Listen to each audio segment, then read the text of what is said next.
Bueno, buenas tardes. Mi nombre es Karen Tatiana Sánchez. Soy estudiante de medicina de la Universidad de Tolima y vamos a continuar con la entrega de fisiología pulmonar, una revisión completa. En este caso vamos a hablar del capítulo de mecánica de la ventilación. Es importante tener en cuenta que el sistema respiratorio cumple diferentes y complejas funciones que se relacionan con el mantenimiento de la vida. La primera es la ventilación, que es un fenómeno de vital importancia y que se define ampliamente como la movilización de aire entre la atmósfera y entre el alvéolo, ¿sí? Entre dos compartimentos grandes que son la atmósfera, uno muy grande, y los alvéolos, que es un compartimento más bien diminuto respecto a la atmósfera. Aparentemente, la ventilación parecería ser un procedimiento, un fenómeno muy sencillo. Sin embargo, no es así.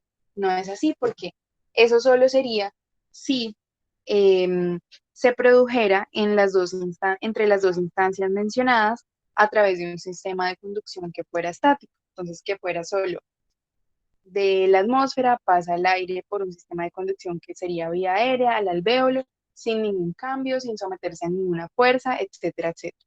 Pero no es así.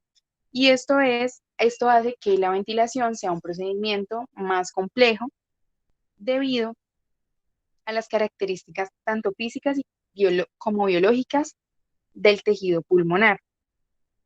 Sin embargo, gracias a las leyes de la física, nosotros podemos dar una explicación un poco más sencilla respecto a lo que ocurre durante el fenómeno ventilatorio o en la dinámica ventilatoria.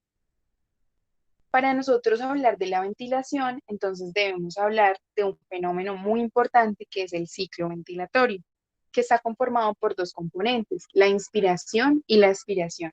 Si bien estos dos componentes constituyen un mismo evento, que es el ciclo ventilatorio, tienen unas características que los hacen diferentes, como lo son el mecanismo de producción, su tiempo de duración y su función.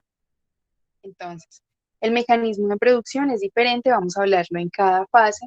El tiempo es muy importante porque la inspiración es una parte del ciclo que dura mucho menos que la expiración y la relación, como lo vemos en esta gráfica, volumen-tiempo siempre es 1-2. Inspiración 1, expiración 2. Y pues la función básicamente, lo que quiere la inspiración es llevar aire de la atmósfera al alvéolo y lo que quiere la expiración es llevar el aire del alvéolo a la atmósfera. Vemos entonces la fase inspiratoria. La fase inspiratoria, entonces, como ya lo mencioné, es aquella fase que corresponde a la movilización de gas desde la atmósfera hasta los alvéolos. Acá en este GIF lo podemos ver de una manera didáctica. Siempre en condiciones normales, siempre es producida por la acción de los músculos de la inspiración, por eso existen los músculos productores de la fase. También actúan allí los facilitadores de la fase, que pues ya les vamos a explicar cómo su función más adelante, pero existen los accesorios de la fase, que son aquellos que pues ya actúan en condiciones patológicas, pero también hablaremos más adelante. Dentro de los músculos productores de la fase, entonces podemos hablar que el diafragma es el músculo más importante, puesto que genera casi el 80% del trabajo requerido para que ésta se produzca, y que los intercostales externos, si bien ayudan a completar como la totalidad de este trabajo, no son tan fundamentales. Y de hecho, estudios han mostrado que en pacientes que tienen patologías que causan carencia de inervación, por ejemplo, de los intercostales, entonces el diafragma puede asumir el total del trabajo en esta fase ventilatoria y por eso pues se le da más importancia al diafragma. Dentro de los músculos facilitadores de la fase está el geniogloso, genioideo, esternoideo, tiroideo, esternotiroideo y periestalfilino interno. Hablaremos más adelante al respecto y los accesorios de la fase, esternocleidomastoideos, escalenos, pectoral mayor, pectoral menor, trapecios, serratos, que aparecen más bien en condiciones de patologías o en condiciones, por ejemplo, de ejercicio. Entonces nos preguntamos nosotros, listo, si estos son los músculos productores de la fase, pero ¿cómo es capaz la contracción muscular de producir la movilización de aire desde la atmósfera hasta los alvéolos? Esto lo podemos explicar mediante algo que se llama la ley de Boyle-Mariotte, que es una ley que nos dice que a temperatura constante en un recipiente, la presión y el volumen son inversamente proporcionales, es decir, a mayor volumen, menor presión, y a mayor presión, menor volumen. Nosotros vamos a entender a los pulmones como un recipiente, y es por eso que la ley de Boyle-Mariotte explica muchos de los fenómenos que ocurren durante esta fase. Entonces, si nosotros tomamos, como ya lo dije, la cavidad torácica como un pequeño recipiente que está comunicado con el exterior, si tiene una vía de comunicación permeable, podemos afirmar tres cosas importantes. Primero, que ese recipiente, o sea, los pulmones, tienen un volumen que está ocupado por gases, que esos gases ejercen una presión y que en reposo esa presión es idéntica. Es importante entonces que nosotros conozcamos qué es lo que pasa cuando nosotros aumentamos el volumen en ese recipiente que son los pulmones, ¿sí? Al producirse la contracción de los músculos de la inspiración, en este caso vamos a representar el diafragma se desplaza caudalmente y esto hace, caudalmente, o sea, hacia la cavidad abdominal y esto hace que se aumenten los diámetros longitudinal, anteroposterior y transverso del tórax. A su vez, si nosotros pensamos en los intercostales externos, lo que ellos hacen es incrementar el diámetro anteroposterior y el transverso, produciendo un movimiento denominado un movimiento en asa de Valde, que su acción produce en las costillas. ¿Eso qué es lo que está haciendo? Aumentando el volumen intratorácico. Y por ley de Boyle-Mariotte, nosotros sabemos que si nosotros en un recipiente aumentamos volumen, entonces estaríamos disminuyendo la presión, ¿verdad? Entonces, al nosotros aumentar volumen y disminuir la presión, lo que hacemos es generar un gradiente de presión entre la atmósfera y entre los pulmones, entre la atmósfera y entre los pulmones. Cabe entonces hablar de la presión subatmosférica, que nosotros denominamos siempre la presión negativa dentro de la cavidad torácica, para ejemplificar y pues analizar cómo es que se producen estas fases. Entonces, esta definición de presión negativa, ¿sí? La presión subatmosférica, pues no estrictamente corresponde a la realidad, pero sí se refiere a ella mucho cuando nosotros denominamos en estas curvas, por ejemplo, de presión-tiempo, a la presión atmosférica con un valor de cero, porque nos van a ejemplificar claramente cada una de las fases. En este caso, que es pues que estamos hablando de la fase inspiratoria, vemos, por ejemplo, que durante el transcurso de esta, la presión es siempre negativa, ¿sí? Y que llega a un punto en el que se iguala a la presión atmosférica y es ahí donde nosotros lo denominamos el final de la fase o el final de la inspiración. Cuando veamos más adelante el concepto de distensibilidad, vamos a entender por qué es que vuelve a igualarse la presión atmosférica. Pero por ahora lo vamos a entender así en esta curva presión-tiempo para ver que es siempre negativa respecto a la presión atmosférica. Al hablar nosotros también de la dinámica del comportamiento de la vía aérea, pues ellos están sometidos a varios fenómenos, ¿cierto? Y ahí es donde entran a generar importancia los músculos facilitadores. Resulta que cuando se está dando todo este proceso de la inspiración, las vías que son intratorácicas experimentan una dilatación, ¿sí? Y esa dilatación es producida por el incremento de la tracción radial sobre ellas, o sea, por la presión negativa. La presión negativa aumenta la presión transpulmonar y lo que quiere la presión transpulmonar, que también eso lo vamos a ver más adelante, es siempre dilatar las vías aéreas. Entonces, ellas se dilatan al estar a nivel intratorácico, pero resulta que las vías que están a nivel extratorácico van a tener tendencia al colapso por el efecto de succión que genera la presión intratorácica o que se está dando en la vía aérea intratorácica. Entonces es aquí donde cobra importancia la relación de los músculos facilitadores de la fase, porque ellos hacen contracción y evitan que esta vía aérea extratorácica se colapse. Ya en cuanto a músculos accesorios, como lo decía, solo es en situaciones patológicas o durante el ejercicio y básicamente a lo que se refiere su contracción es al incremento del volumen intratorácico o lo que busca es ayudar a incrementar el volumen intratorácico, pues para aumentar la presión negativa en esto. Sin embargo, pues nunca alcanzan a sustituir la función de los músculos productores de la fase. Respecto al concepto de distensibilidad, pues nosotros nos hacemos una pregunta y es, ¿qué fenómeno produce la aproximación de la presión negativa a cero para que la fase finalice? La respuesta es entonces muy sencilla. A medida que un volumen de gas atmosférico ingresa al pulmón, la presión dentro del pulmón, se incrementa hasta igualar a la presión de referencia.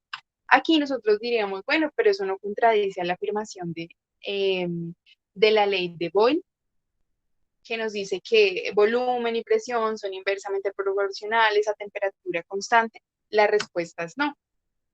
Y la respuesta es no, debido a que la ganancia de volumen que se produce en el recipiente, o sea, el recipiente es el pulmón, posee un límite de insuflación, en el que la inspiración se produce por efecto de la presión negativa de succión, pero a medida en que el volumen intrapulmonar aumenta, se genera también un aumento en la presión intraalveolar, debido al incremento del número de moléculas de aire por unidad de volumen en una estructura como el pulmón que posee y como el alvéolo, perdón, que tiene un límite volumétrico.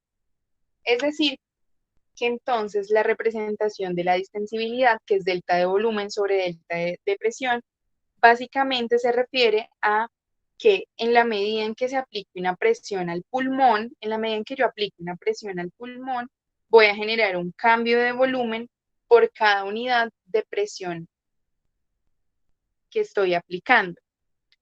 Básicamente, vamos a ver esta relación o esta gráfica volumen-presión alrededor del pulmón para entenderla de una mejor manera.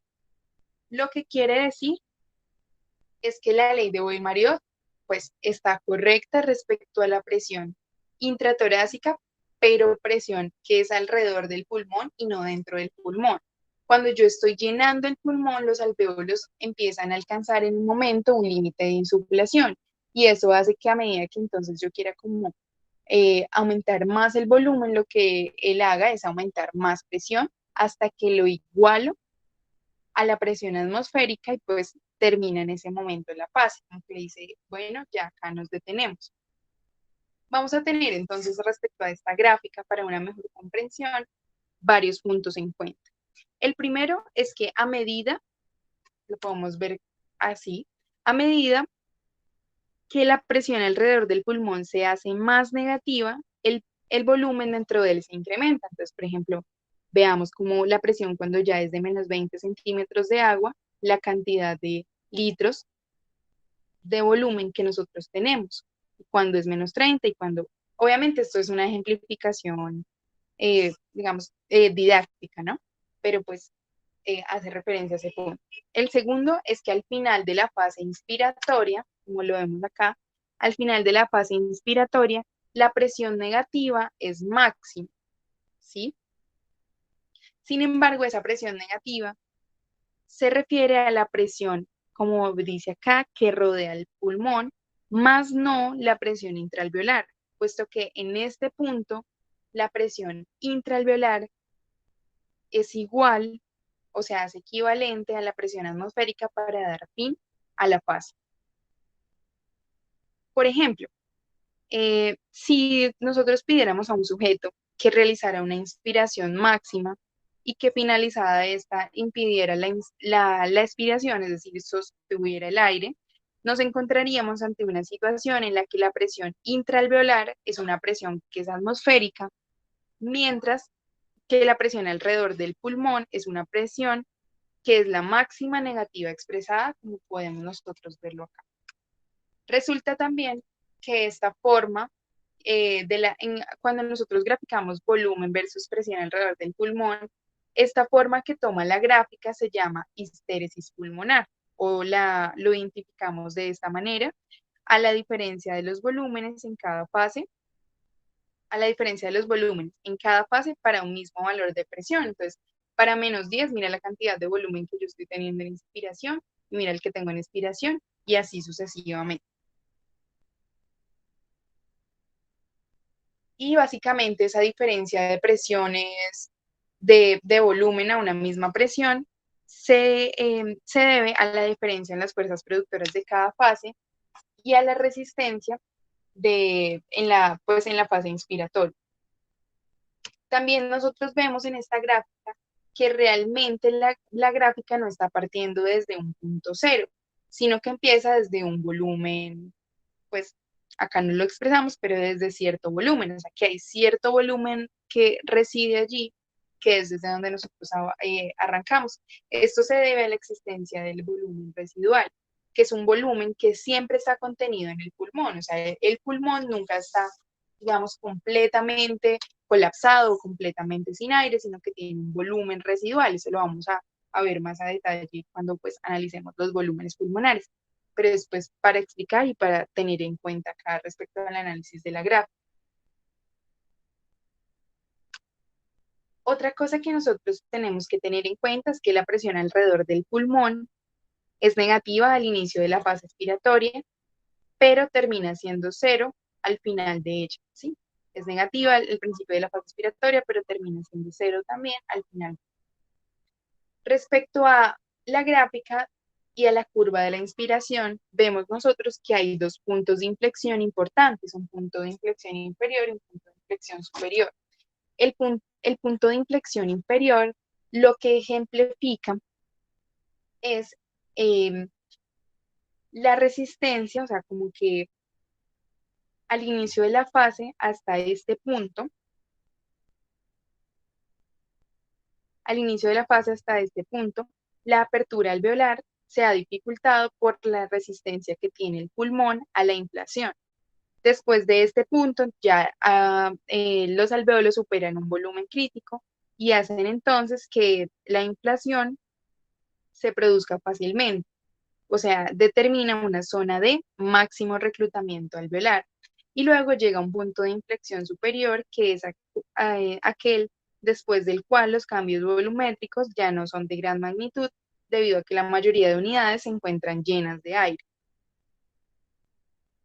Esto, como de los puntos de inflexión, es muy importante tenerlo en cuenta cuando nosotros estamos hablando de la ventilación mecánica, pues porque es un factor clave a tener en cuenta. Y también podríamos analizar respecto a la derivada de la curva presión-volumen, que normalmente si la curva eh, está más cerca a la ordenada, nos está hablando de que la distensibilidad está aumentada. Y si la curva se acerca más hacia la abscisa, nos está hablando que la distensibilidad va a encontrarse disminuida.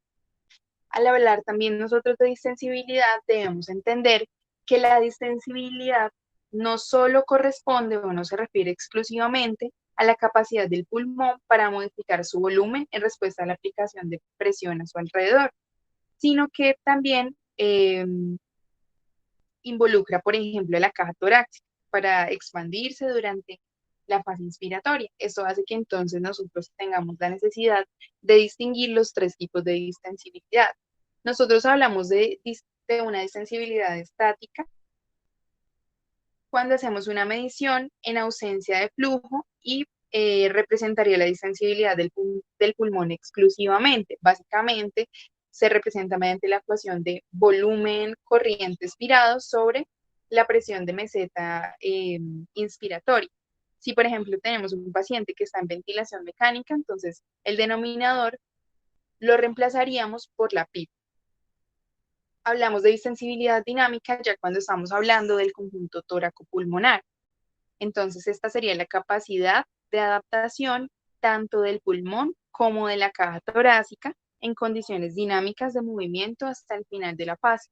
y lo representaríamos mediante la ecuación de volumen corriente inspirado sobre presión inspiratoria máxima. Cabe también hablar y resaltar a la distensibilidad específica. Ya la distensibilidad específica nos está hablando de que depende del tamaño pulmonar. Si bien la distensibilidad estática y la distensibilidad dinámica se modifican en relación con el volumen, la distensibilidad específica no lo hace. Entonces podemos ver esta imagen de un ejemplo de diferentes tamaños pulmonares respecto a una misma presión aplicada. Entonces tenemos un pulmón que tiene 1 litro de volumen, otro que tiene 0,5 litros de volumen y otro que tiene 0,167 litros de volumen. Para cada uno de ellos, o sea, pues por lógica, la distensibilidad será mayor para el más grande y menor para el más pequeño. Pero resulta que cuando nosotros ya hablamos de la distensibilidad específica, esta es idéntica para cada uno de los pulmones. ¿Y esto a qué se debe? A que nosotros comparamos la distensibilidad total respecto al volumen pulmonar. O sea, la distensibilidad específica es como tal la distensibilidad total con respecto al volumen pulmonar. Entonces, bueno, sí, quizás este se distendió más, si nosotros lo hablamos como de una manera aislada, pero es que también tenía más volumen para hacerlo. Este tenía menos volumen, pues se distendía menos, tenía menos distensibilidad, pero al fin y al cabo, en relación con su tamaño, termina siendo lo mismo. Entonces, esto es como para ejemplificar esto, que es, por ejemplo, lo que sucede en un pulmón de un recién nacido respecto a un pulmón del adulto. Al final, la distensibilidad específica termina siendo muy similar, pero es porque la relación es diferente. En cuanto a la fase expiratoria, entonces ya nosotros vemos que es aquella que comienza una vez se ha finalizado la fase inspiratoria. Para que esta fase se produzca, básicamente tienen que existir 3 cosas importantes. La primera es que el gradiente de presión de la fase inspiratoria debe haber desaparecido. Es decir, la presión intraalveolar debe ser igual a la presión atmosférica. Segundo, el volumen intrapulmonar debe ser mayor al volumen de reposo. Y tercero, los músculos de la inspiración deben relajarse. Posterior a todo esto, pues deberá producirse un gradiente de presión que promueva el desplazamiento de gases desde el alvéolo hasta la atmósfera. Es decir, que debe generarse en una presión que sea ya no en este caso sino supraatmosférica, intratorácica, para que se produzca como tal el vaciado pulmonar. Cuando nosotros hablamos de la expiración, podemos ver que a diferencia de la inspiración, acá no hay músculos, no existen los músculos productores de la fase, ¿sí? Sí hay músculos facilitadores de la fase que ayudan a hacer el retroceso de la caja torácica, pero como tal no hay músculos que produzcan la fase. Esto se debe a un concepto muy importante que es el que nosotros llamamos concepto de elasticidad pulmonar. Básicamente, la elasticidad es la propiedad que tiene un cuerpo de recobrar su posición original una vez ha desaparecido la fuerza que previamente eh, lo ha deformado. Nosotros podemos explicar esto mediante la ley de Hooke. Entonces, la ley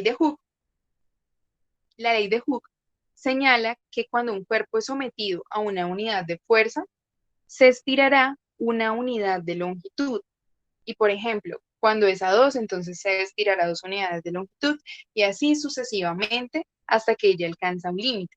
Como el pulmón posee fibras elásticas, entonces esas fibras elásticas permiten su estiramiento en fase inspiratoria, pero una vez cesa esa fase, la fuerza de los músculos de la fuerza de los músculos inspiratorios, el pulmón lo que hace es recuperar su posición debido a algo que nosotros denominamos el retroceso elástico. Y de esa manera se genera un gradiente de presión para la producción de la aspiración. Quiere decir entonces que en casos de ventilación normal, la fase expiratoria es una fase que es pasiva. O sea, no se requiere trabajo muscular, como lo vemos acá, para su producción. Respecto a los músculos accesorios, ellos solo actúan en la inspiración forzada, durante el ejercicio o en condiciones patológicas.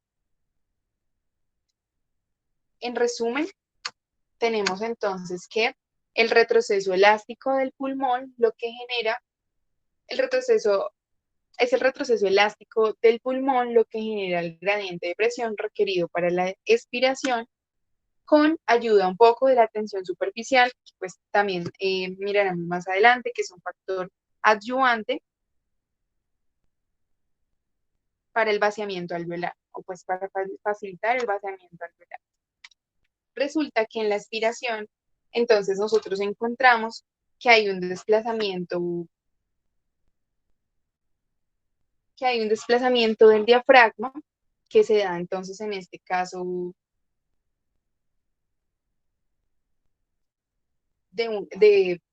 pues de una manera ascendente. Al al ascender el diafragma, entonces lo que hace es que en los pulmones, en nuestro recipiente, la presión se vuelva una presión supraatmosférica, es decir, una presión positiva. Es decir, entonces, en la siguiente gráfica, que en la fase inspiratoria, o sea, en la inspiración, respecto a la gráfica presión-tiempo, vemos que la presión se desplaza en la parte subatmosférica, o sea, se hace más negativa. Mientras que en la expiración, la presión se desplaza de una manera ascendente, supraatmosférica, sobre la presión atmosférica. La dinámica de la vía aérea en este caso es también importante porque normalmente entonces acá sucede lo contrario respecto a la parte muscular. Entonces, las vías aéreas intratorácicas van a tender al colapso de la vía aérea intratorácica por el efecto del retroceso elástico, mientras que a nivel extratorácico lo que va a haber es una dilatación de la vía aérea por la fuerza expansiva que está ocurriendo en ese momento,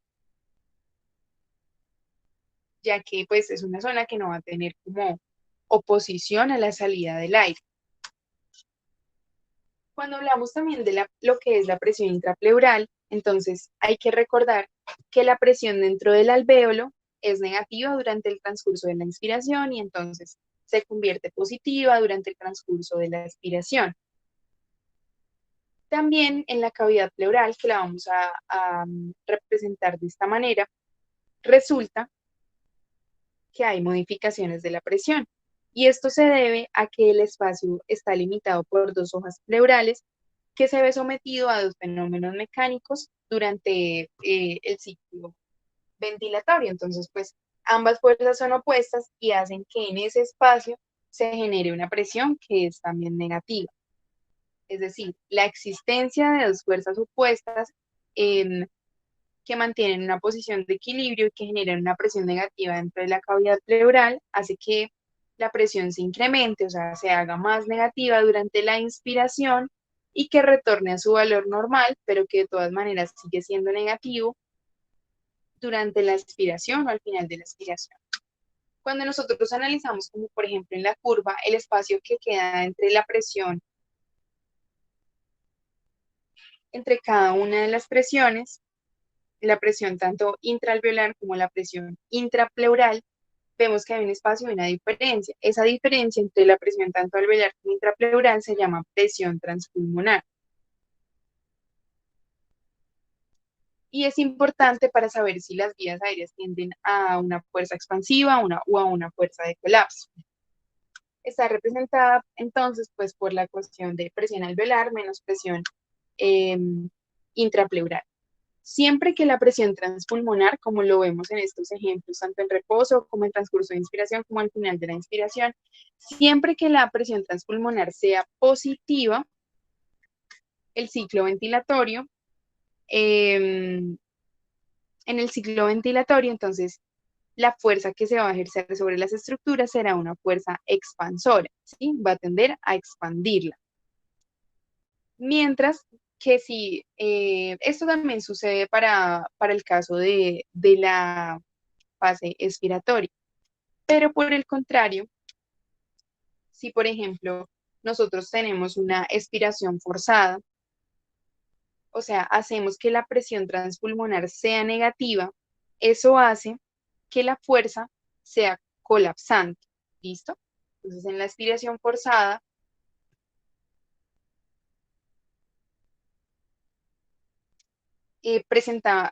durante la expiración forzada se presenta un cambio sustancial en el valor de la presión transpulmonar, puesto que al hacerse más negativa, entonces tiene característica colapsante.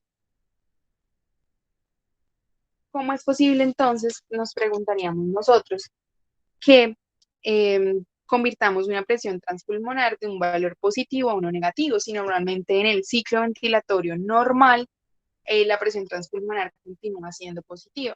Entonces, pues es muy sencillo responder a esta parte cuando nosotros hablamos de una aspiración forzada, situación en la que la presión intrapleural sería una presión máxima